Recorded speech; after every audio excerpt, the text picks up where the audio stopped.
Hello student, welcome to poly electric classes. तो आज हमारा जो ये वीडियोस है, ये लेक्चर है, वो इस टॉपिक का एफ ट्रिपल ई के सेकेंड यूनिट का लास्ट टॉपिक है, op amp as an integrator.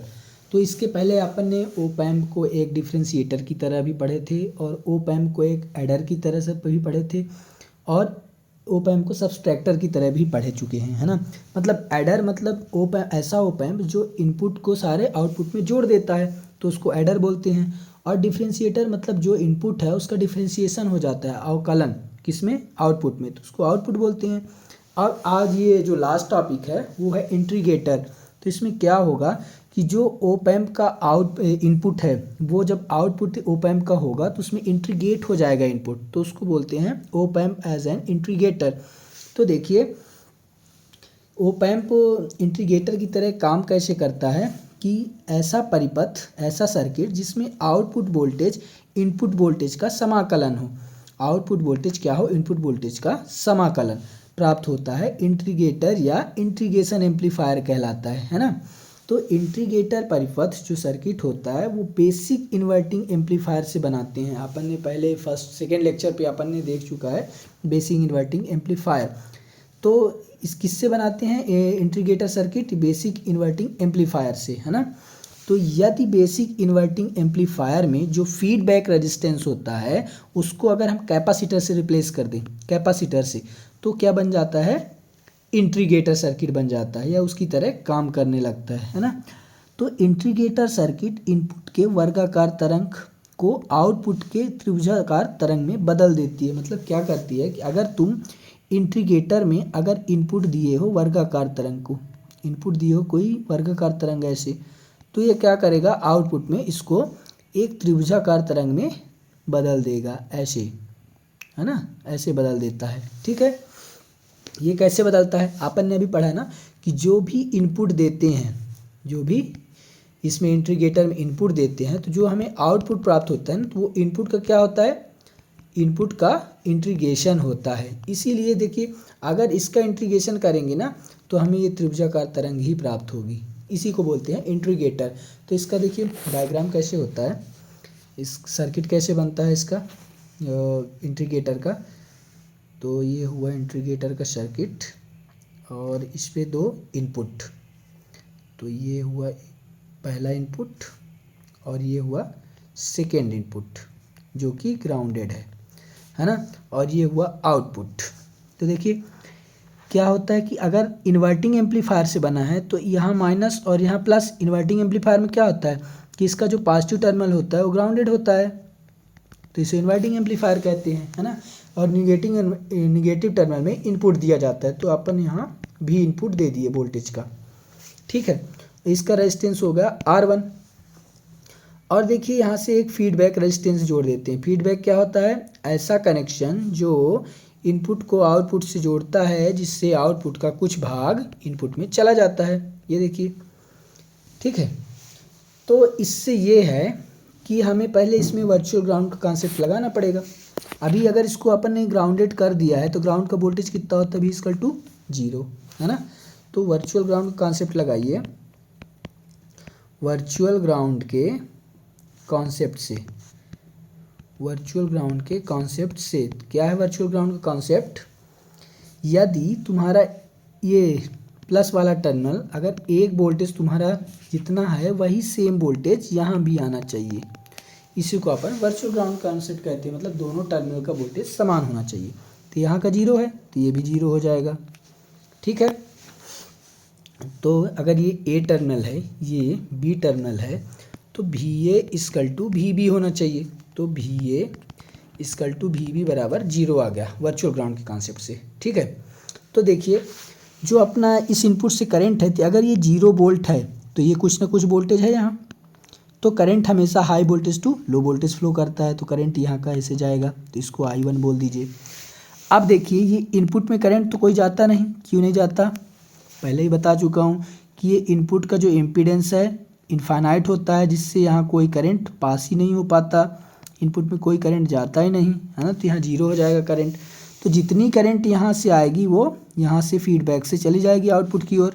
ये तो ये देखिए एक चीज़ अभी बताया था ना, इन्वर्टिंग नॉन इन्वर्टिंग एम्पलीफायर को अपन जब भी करते हैं तो फीडबैक रेजिस्टेंस में की जगह क्या प्लेस कर देते हैं, कैपेसिटर। तो यहाँ अपन कैपेसिटर ऐड कर देंगे। ठीक, तो ये कैपेसिटर सी एफ है, मान लीजिए क्या है, सी एफ। तो यहाँ से करंट जाने वाली करंट क्या है, आई सी। ठीक, अब देखिए अगर हम यहाँ क्या आई करंट निकालें, आई वन, जो ये करंट फ्लो हो रही है, ये वाली आई करंट, ये तो यहाँ का वोल्टेज माइनस यहाँ का वोल्टेज अपान रेजिस्टेंस होता है करंट। आई वन हो जाएगा V I minus 0 volt upon R one resistance equal to V I upon R one. ये इक्वेशन फर्स्ट। अब हमें निकालना है आई सी। तो हम अभी आई सी को पहले पढ़े थे, क्या पढ़े थे, किसी कैपेसिटर का करंट, कैपेसिटर पिछले भी डिफ्रेंशिएशन में पढ़ चुके हैं, डिफ्रेंशिएटर सर्किट में। तो कैपेसिटर में करंट, कैपेसिटर में करंट आईसी क्या है, यहाँ का कैपेसिटर का करंट क्या होता है, कैपेसिटर का करंट आईसी जो होता है वो होता है C D V C by D T. मतलब उस कैपेसिटर का वोल्टेज और कैपेसिटर, तो कैपेसिटर की वैल्यू क्या है, सी एफ, कैपेसिटर की वैल्यू सी एफ है। तो ये हो गया I C equal to C D V C T by D T. मतलब किसी भी कैपेसिटर का करंट होता है, किसी भी कैपेसिटर में जो करंट फ्लो करती है वो होती है सी डी बी सी अपान डी टी। ठीक है, तो देखिए अब क्या हो जाएगा, यहाँ दोनों वैल्यू समान है। कौन कौन सी, ये करंट और ये आई सी करंट दोनों एक ही करंट है, मतलब दोनों बराबर होनी चाहिए।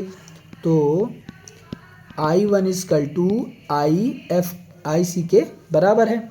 तो तुम्हारा क्या हो जाएगा, आई क्या है, V I upon R I equal to C F D V C upon D T. अब यहाँ देखिए जो तो आपका वी सी है वही तो इनपुट, जो आपका वी सी है तो कितना है, वही तो आउटपुट है, वही तो क्या है, आउटपुट। ये देखिए यहाँ का जो वोल्टेज वी सी है तो यहाँ का तो 0 है, तो यहाँ के वोल्टेज के बराबर होगा वी नॉट, है ना। तो क्या करेंगे, वी सी इक्वल टू, देखिए एक चीज़ देखिए, यहाँ कितना है 0 और यहाँ वी नॉट है। तो अगर अपन करते हैं वी सी इक्वल टू, तो आएगा 0 माइनस वी नॉट। कैसे आएगा 0 माइनस वी नॉट, देखिए यहाँ का वोल्टेज 0 है, जब भी अपन यहाँ का डिफरेंस निकालेंगे ये वोल्टेज इन दोनों का डिफरेंस ही होगा। तो 0 माइनस वी नॉट बराबर क्या आ जाएगा, यहाँ का वी सी। तो वी सी आपका कितना आ जाएगा, V C equal to minus V naught. तो देखिए यहाँ क्या लिखेंगे, V I upon R one equal to C F D V naught upon D T, और इसका जो माइनस है तो अपन यहाँ कर देंगे। ठीक, ठीक है। अब देखिए अब क्या करेंगे, ये करंट इस रेजिस्टेंस को तिर्यक गुणा से यहाँ ले जाएंगे। तो वी आई इक्वल टू कितना हो जाएगा, R C F D V naught upon D T, ये माइनस यहाँ लगेगा। फिर अब क्या करेंगे, देखिए इस पूरे को, इस पूरी वैल्यू को अपन नीचे यहाँ लाते हैं, इसके अपान में यहाँ लाते हैं, तो आ जाएगा V I upon R C F, और इसी में अपन माइनस कर दे रहे हैं equal to D V naught upon D T बचा। अब देखिए क्या होगा कि अपन को वी नॉट निकालना है ना, वी नॉट यहाँ तो अपना आया था D V naught upon D T equal to minus V I upon R C F. ठीक है, तो अब अपन दोनों तरफ इसका क्या करते हैं, डिफ्रेंशिएशन। पहले अपन डी वी इक्वल टू, ये वी टी को इधर ले जाते हैं, minus V I upon R C F D T. अब दोनों पक्षों में इंटीग्रेशन कर देते हैं, दोनों पक्षों में इंटीग्रेशन करने पर, integration on both side, English वालों के लिए है ना।